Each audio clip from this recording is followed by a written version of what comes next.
Fred, you brought some other stuff besides your costume to the convention. That's correct, yes. Can you tell us about that? Sure. We belong to the Nova Scotia Lego Users Group, and today I have a display in there of some Star Wars Lego, and we have the Millennium Falcon and the Death Star on display in there today. These are huge, huge things. Yeah, they're quite big. The Falcon is about 38 inches from front to back and about almost 2 feet wide. Stands about 18 inches tall, and it comes as about 5,200 pieces, mostly of gray. Wow, and how long did that take you to put together? That was my biggest challenge. It was just over 4 months to do that. It's not really complete yet. It is in its sense that it's built, but it's not complete that I want it to be complete, because I'm always modifying and changing things. So I'd like to add in the lighting, the electronics parts to it, so I want to have some laser fire going off from the cannons as well. Right, so. I know. I was looking at your little light-up Chewbacca who's welding.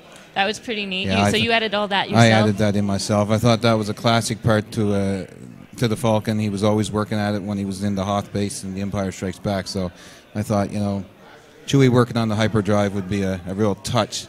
And it seems to be a big hit. So, what do people say to you when they see the models?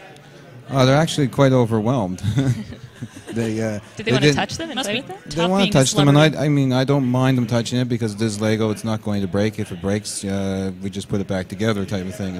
It's not as precious as some of these other models that are out there. So, I have rebuilt the Death Star 3 times from going show to show.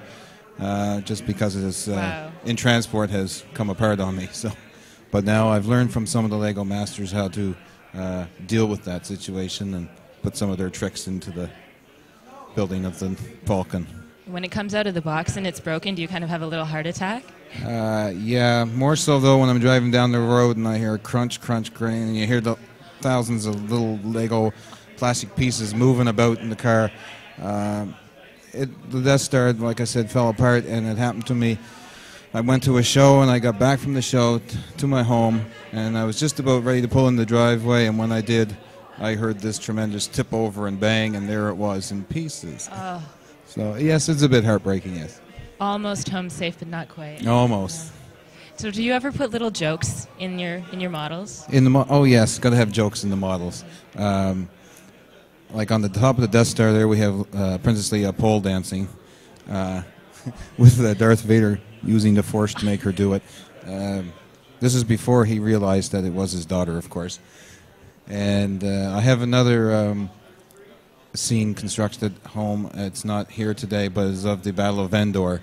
And in the back of behind the building, in the trees, we have a Smurf hanging in a leaf, just rocking back and forth.